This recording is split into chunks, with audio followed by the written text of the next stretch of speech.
Okay, let's unpack this. Imagine a market you probably haven't given a second thought to, something that sounds, well, incredibly niche. Right.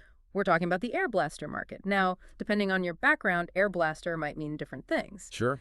In the context of this market research, we're talking about industrial or commercial equipment, think devices used for cleaning, material handling, stuff like that, where pressurized air is used. Exactly. Industrial applications. But what if I told you this seemingly niche industrial equipment market is actually a multi-million-dollar global industry? Uh-huh. And not just that, but with significant and varied growth projected over the next decade. That's right. It might sound like a small corner of commerce, but the numbers, when you really dig into them, well, they tell a surprisingly big and diverse story. Exactly. And today, we're doing a deep dive into exactly those numbers. Our source material is an excerpt from the Global Air Blaster Market Forecast 2021-2033, and it draws on detailed data from cognitive market research. Right, so we got some solid figures to work with. Yeah, our mission isn't just to say it's growing. We want to distill the key figures, understand the overall trajectory, and importantly, highlight the fascinating geographical differences. Where is this market really taking off? Where is it seeing slower but, steady growth? And what are the surprising hot spots hiding within the data? That's what we want to find out. Okay. So prepare to look at the overall global picture. Then we're going to zoom right in, region by region, country by country. Pulling out the truly surprising facts and the varied growth rates you might not anticipate. Exactly. It's going to be a fascinating look at the hidden dynamics of this global industrial market. Great. Let's jump in. Where do we start? The big picture. Let's start with the big picture, the global view provided by the source. The data shows that in 2021, the air blaster market was already valued at a substantial $838.7 million. Wow, nearly $840 million back then. That's not small change for something we might consider niche. Not at all. And the growth trajectory is definitely upward. The projection for just a few years later, 2025, is approaching $1 billion, right? $998 million. A solid leap towards that billion-dollar mark in a short period. Mm-hmm. And looking further out to 2033, the forecast is for the market to reach 1,413.08 million. So we're talking about crossing the billion-dollar mark and heading towards $1.5 billion over the next decade. Yeah. What does that translate to in terms of a consistent growth speed, like a CGR? Good question. The compound annual growth rate, or CAGR, for that entire 2021 to 2033 period is calculated at 4.443%. Okay, 4.443%. Which indicates a healthy, consistent growth trajectory for the global market. It's not a sudden surge or a flash in the pan. It's steady expansion across the board. Right, a solid underlying growth. Okay, Yeah. the global picture gives us the baseline, but where is this growth actually happening and at what speed? You said we'd look at regions. Exactly. Let's start by zooming into North America. Okay. In North America, the source tells us the market was worth $239.033 million in 2021. And it's projected to reach $375.878 million by 2033. Its regional CGR comes in at 4.0009%. 4.009%. So a solid market already, contributing a large chunk to the global total. Definitely. But its projected growth rate is just slightly below that global average of 4.443% we just mentioned. That's right. And within North America, the United States market is the largest, which is perhaps, expected given its economic size. Correct. The U.S. market is projected to reach over $286 million by 2033. However, its CAGR is 3.924%. Ah, okay. What's interesting is that this is actually slightly lower than the overall North American regional average. Okay, so the biggest market in the region is growing a bit slower than the region itself. Does that pattern hold for Canada and Mexico? Actually, it's quite the opposite. Really? Yeah, Canada and Mexico show faster growth rates in this specific market than the United States. Yeah. Canada's CAGR is 4.425%. Okay, higher than the U.S. and the region. Mexico's is 4.127%, also higher than the U.S. Wow, that's fascinating. So while the U.S. is the dominant player in terms of absolute market size, Canada and Mexico are projected to grow their air blaster markets at a quicker percentage clip over the next decade. Exactly. That highlights that even within a seemingly uniform region, market dynamics can differ quite a bit. Yeah, it's those subtle differences that the data reveals. Okay, moving across the Atlantic, let's look at Europe. All right. Europe had sales of $202.969 million in 2021 Uh-huh. and is forecast to reach $329.246 million in 2033. The regional CAGR is 4.276%. 4.276%, just a touch below the global average and comparable to North America overall. Pretty similar, yeah. And within Europe, the data gives us figures for a good number of individual countries. Are there any standouts in terms of growth? There's a significant contrast right on the continent. Germany is notable. Yeah. It has a high CAGR relative to the region, projected at a robust 4.709%. Their market is set to exceed $60 million by 2033. Wow, 4.7%. That's quite a bit higher than the European average. It is. This is a market segment that seems to be finding strong traction in Germany, growing faster than the overall European pace. So Germany is really embracing the industrial air blasters, but then the data also lists Italy, and it's a different story, A right? very different story. Italy shows one of the lowest growth rates among all the listed countries globally, with a CAGR of only 2.795%. Just 2.8%, that's low. Yeah. Their market is projected to reach just under $11 million by 2033. The contrast between Germany's above-average growth and Italy's significantly below-average growth within the same continent is quite striking. That highlights just how varied market penetration or maybe adoption can be, even among neighboring economies. Exactly. The source also lists data for other European countries like the UK, France, Russia, Spain. Sweden, Denmark, Switzerland, Luxembourg. Quite a few. Right. Do they mostly fall closer to the average? Many do, yes. Yeah. UK and Spain, for instance, show respectively, so slightly above the European average. Sure. France and Sweden are a bit slower in the low 3% range. Right. Russia, Denmark, Switzerland, and Luxembourg fall somewhere in between, mostly below the regional average, sort of mid to high threes mostly. Got it. But you mentioned something else interesting in the European data. Yes, you're probably thinking about the rest of Europe category. Exactly that one. Precisely. This category, which combines various smaller European markets, shows a notably high CAGR of 4.946%. Nearly 5%. Higher than Germany, even. Yeah. This implies strong growth occurring in aggregate across these smaller markets that isn't immediately obvious from looking at the major individual countries alone. Interesting. So Europe is growing steadily overall, with strong pockets like Germany and potentially several smaller countries grouped together, but also slower areas like Italy. That sums it up well. Now let's head over to Asia Pacific. The source describes this as the largest regional market. Absolutely. Asia Pacific was the largest market in 2021 at $297.7 million. Almost $300 million. And is projected to reach a massive $529.9 million by 2033. Crucially, its regional EGR is 5.087%.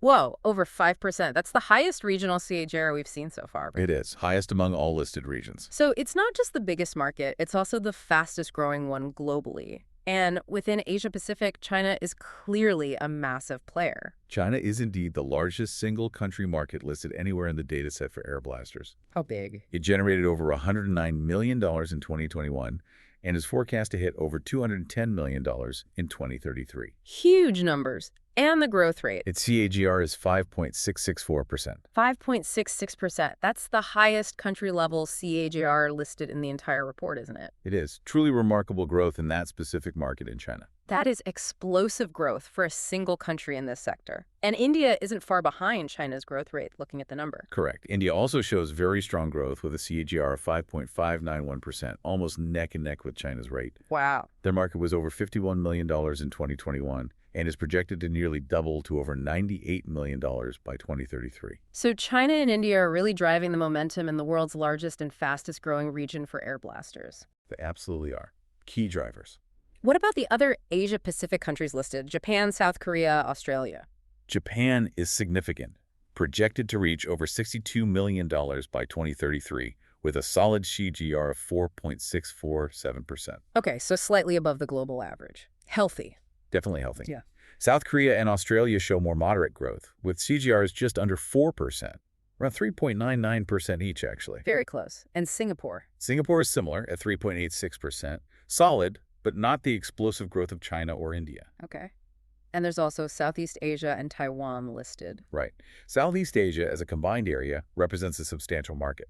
It's projected to reach over $78 million by 2033, with a CAGR of 4.37%. So pretty close to the global average there. Very close. Yeah. And Taiwan also shows strong growth, with a TGR of 4.671%. No question about it. Now let's look at South America. South America is clearly the powerhouse region here, dominating both size and growth. No question about it. Now let's look at South America. South America is a smaller market in absolute terms, starting at $34.387 million in 2021. Right. Quite a bit smaller than the others we've discussed. However, it shows a promising regional CAGR of 4.683%. Oh, interesting. So that's above the global average, too. It is. And what's particularly interesting is a significant percentage jump projected between 2021 and 2025 relative to other regions. What do you mean? Well, it suggests a period of faster acceleration early in the forecast period for South America compared to some others. Ah, I see. So while smaller, it's gaining momentum, maybe catching up a bit. Does Yeah. Brazil lead the way there? Yes, Brazil is the largest market in South America, projected to reach over $25 million by 2033. Okay. And it's driving a lot of that regional growth with a strong CAGR of 4.881%. Almost 4.9%. Very strong. Very strong indeed. And the other South American countries listed, Argentina, Colombia, Peru, Chile. Colombia shows a very similar strong growth rate to Brazil, actually. Its CAGR is 4.855%. Oh, wow. Another high one. Yeah. Argentina is growing slower, though, at 3.899%. Okay. Peru and Chile show growth rates in the low 4% range, 4.067% for Peru, 4.357% for Chile. Got it. And similar to Europe, there's a rest of South America category. There is, and similar to Europe, it's notable. It also shows a high CAGR of 4.824%. Again, very strong growth there, over 4.8%. Exactly, indicating strong growth in aggregate across other parts of the continent, really contributing to that overall South American acceleration. Fascinating. So some really dynamic growth happening there. Now let's turn to the Middle East. Okay. The Middle East market reached $39.419 million in 2021, projected to reach $57.936 million by 2033. However, its regional CAGR is only 2.951%. Oh, wow. That's significantly lower than the global average and all other regions we've looked at so far, under 3%. Correct. So while it's growing, it's at a much slower pace compared to, say, Asia-Pacific or even North America and Europe. Saudi Arabia leads this region, I see, from the number. Yes, Saudi Arabia is the largest individual market in the Middle East, projected to reach over $22 million by 2033. Right. But here's where it gets really interesting. Its CAGR of 2.448%. Just 2.4%. Is the lowest among all the listed countries globally. The lowest. Wow. Yeah. So the biggest market in the slowest growing region has the slowest growth rate overall in this data set. Wow. That is a stark contrast to places like China or Germany. Absolutely. But then you mentioned a truly fascinating outlier in this region before we started recording. Ah, yes. This is perhaps the most surprising data point in the entire report. Oh, jeez. The rest of the Middle East category. Okay. Despite the region's overall slow growth, this category shows a truly explosive TGR of 6.16%. 6.16%. Yes, 6.16%. That is the highest overall listed CGR anywhere in the dataset. Higher than China. Higher than India. Higher than China, higher than India, higher than anywhere else listed. Now, it starts from a very small base, just $2.089 million in 2021. Tiny. But its projected growth outstrips every other country and region dramatically over the full forecast period in percentage terms. That is genuinely surprising. A tiny portion of the market hitting within a slow-growing region, but showing the most dynamic growth potential according to this data. Exactly. Anomaly is probably the right word here. What about the other named countries? Turkey, UAE, Egypt, and Qatar, are they also slow? Turkey shows slow growth comparable to Saudi Arabia, with a CAGR of 2.772%, so under 3% as well. Right. The UAE, Egypt, and Qatar show slightly faster growth, with CAGRs just above 3%. So 3.232% for UAE, 3.164% for Egypt, 3.104% for Qatar. Okay, so still well below the global average. Exactly. All these countries in the Middle East show growth, but significantly below the global average, which really makes that rest of the Middle East figure pop even more. Yeah, it really stands out against that regional backdrop. Okay, finally, let's look at Africa. All right. In Africa, the air blaster market generated $25.161 million in 2021. Okay, smallest starting point. Rising to $42.392 million in 2033.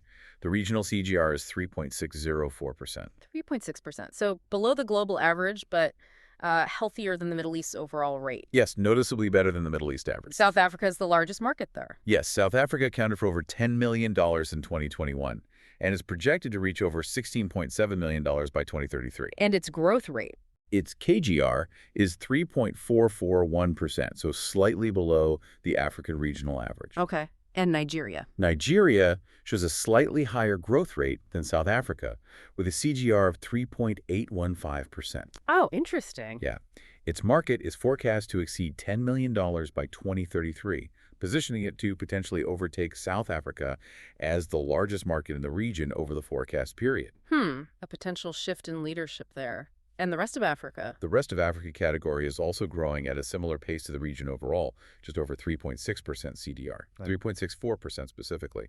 So across Africa, we see steady but generally more modest growth compared to the powerhouses like Asia Pacific or those accelerating regions like South America. That seems like a fair summary. What's fascinating here and what the data really highlights is how much the picture changes when you zoom in from the global average. Absolutely. The headline number shows healthy expansion, but underneath that are incredibly varied stories. Regions like Asia Pacific are driving the fastest expansion, dominated by giants like China and India with those explosive growth rates. Others, like the Middle East, are growing much slower overall, but contain surprising pockets, showing the most explosive growth potential of all, like that rest of Middle East figure. Yeah, it's still sticking with me. And established, large markets like the US and Japan show solid but not spectacular growth, while neighbors like Canada and Mexico are growing faster in this specific sector. Right. You see major economies alongside smaller regions showing high growth, and these stark differences within regions like Europe with Germany versus Italy, or the Middle East with Saudi Arabia versus that rest of category. Exactly. This isn't uniform market growth. It's a complex tapestry, probably driven by different factors in different places, industrial focus, investment cycles, maybe regulations. Understanding these specific data points gives you a much richer insight into not just this, seemingly niche market, but also hints at broader patterns of global economic activity, industrial needs, and market penetration that vary wildly by geography. Well put. So let's try and bring it back together for everyone listening. We've looked at the data from this Air Blaster market forecast. It shows a global market projected to reach over $1.4 billion by 2033, indicating clear and consistent overall growth, around 4.4% CAGR. The big picture is positive growth. But the real deep dive story is in the regional and country level variations. Asia Pacific is the largest and fastest growing region, propelled by that rapid expansion in China and India, both over 5.5% CAGR. The clear leader. North America and Europe show solid but generally slower growth than the global average, though with notable above-average exceptions like Germany, Canada, and potentially those combined smaller European markets. Right. More moderate overall, but with bright spots. South America is smaller in size but accelerating rapidly, with a regional CGR above the global average, especially strong in Brazil and Colombia. And showing that early acceleration potential. And the Middle East shows the slowest overall regional growth, well below 3% CGR. But contains the truly surprising highest individual growth rate in that rest of Middle East category at over 6%. The big outlier. And Africa shows steady, moderate growth led by South Africa and Nigeria, with Nigeria potentially overtaking South Africa. It's a market that's expanding, but absolutely not uniformly. Exactly. And this brings us to our final thought for you to consider as you process these numbers. Okay. When you look at this data, the massive size of the China market and its explosive growth, the slower growth in large established markets like the US or Italy, and then that tiny rest of Middle East category showing the highest percentage growth globally, what might the implication be? What might the implication be of such varied growth rates across geographies for a single product category like air blasters? What do these specific numbers suggest about localized industrialization, maybe regulatory differences, specific industry needs, or even unexpected adoption trends? Things that aren't immediately obvious from just looking at the global total. Precisely. Think about what these numbers don't tell us directly, but strongly hint at through the fascinating, sometimes contradictory patterns they reveal about global market forces at play, even for industrial equipment like this. Welcome to the deep dive. So you've brought us some material today on something pretty crucial, but maybe not something you think about every day. The air blaster market.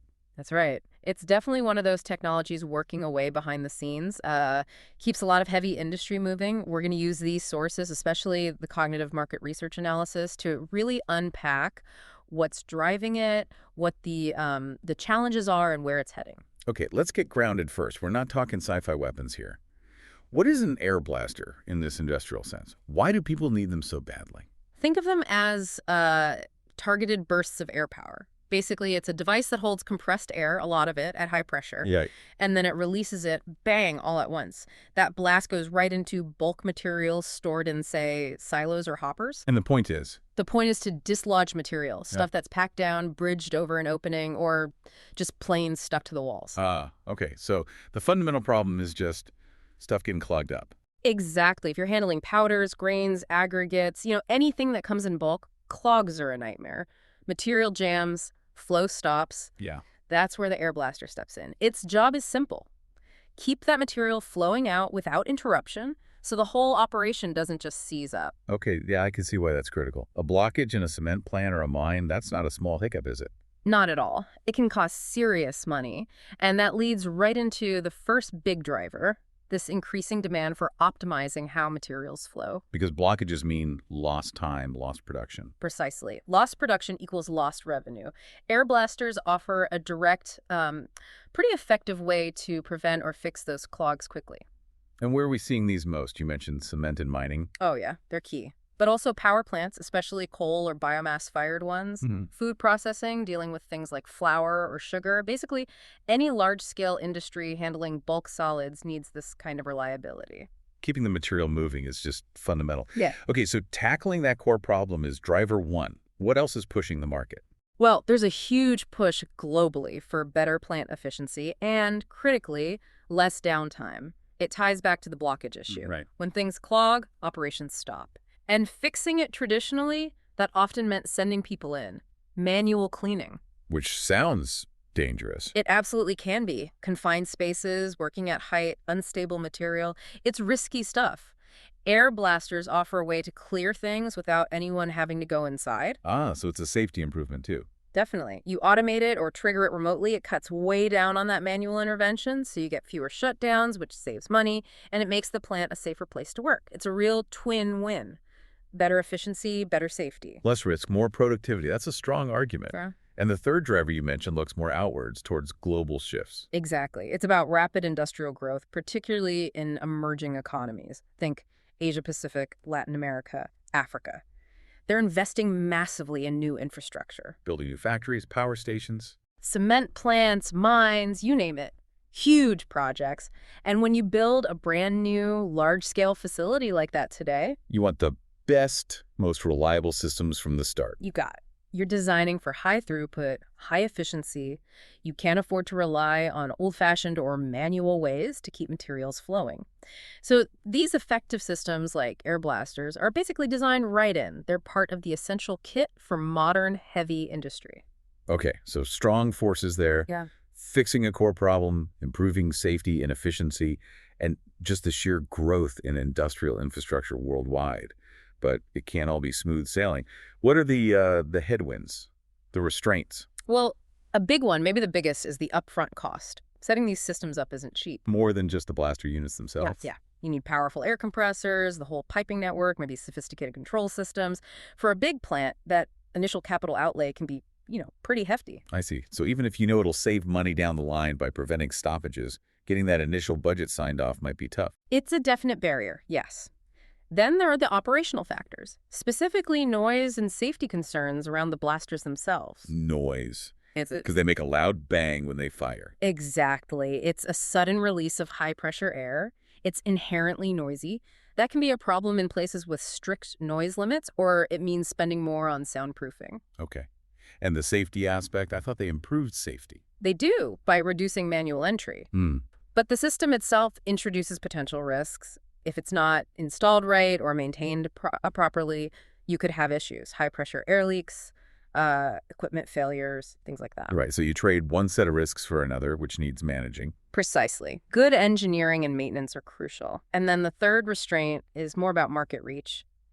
Limited awareness and adoption, especially in smaller companies. Smaller businesses might not know about them or just can't afford them. It seems like a bit of both, particularly small to medium enterprises, maybe in developing regions too. They might not fully grasp the operational benefits, how much downtime they could actually prevent. Or they just stick with manual methods because the upfront cost of air blasters seems too high. Yeah, budget constraints often mean they default to what they know, even if it's less efficient or riskier. So there's a gap in knowledge and maybe perception there. Okay, so high initial cost, noise and operational safety concerns, and slower uptake in some segments. Those are real challenges. So how is the market adapting? What are the trends shaping its future? This is where it gets interesting. One major trend is integrating air blasters much more tightly with automated control systems. So they're becoming smarter, not just manually triggered. Much smarter. We're seeing PLC controllers, programmable logic controllers, basically industrial computers becoming standard. These combined with sensors that actually monitor the material flow. Can tell when a blockage might be starting. Exactly. They allow for really precise control. You can program sequences, timing, maybe only fire when a sensor detects sluggish flow. It optimizes the air use. Which sounds like it tackles the efficiency driver head on. And maybe helps with safety too, by taking human error out of the firing loop. It certainly does. Plus, you get capabilities like remote monitoring, diagnostics, even predicting when maintenance might be needed. It really boosts overall plant performance. Another big trend is customization. Making different blasters for different jobs. Yes, exactly. A one-size-fits-all approach just doesn't cut it. Think about the heat inside a cement kiln versus, say, handling sticky food powders or corrosive chemicals. Very different demands. Right, like those high-temperature models the sources mentioned. Perfect example. Or systems made from special materials to resist corrosion in chemical plants. Manufacturers are really tailoring the designs, the materials, the nozzles, the controls for specific industries. That's key to winning business in those core markets. Makes complete sense. Match the tool to the specific challenge. What's the third key trend? A definite shift towards energy efficiency and more eco-friendly designs. This ties into the global sustainability push, but also, frankly, operating costs. How do you make a high-pressure air blast more energy efficient? Seems counterintuitive. Well, it's about innovation, developing systems that can work effectively at lower pressures, designing nozzles that are more efficient at dislodging material with less air, optimizing the firing sequences to minimize waste. It's about using that compressed air, which takes energy to create, much more smartly. Ah, okay, so less energy needed for the compressors, less air consumed overall. Exactly. That lowers the running costs for the plant and helps them reduce their carbon footprint. It hits both economic and environmental targets. So if we put it all together then, Yeah. how do these trends respond to the drivers and challenges? Well, you can see the connections, right? The automation trend directly boosts the efficiency that's driving demand, and it enhances safety.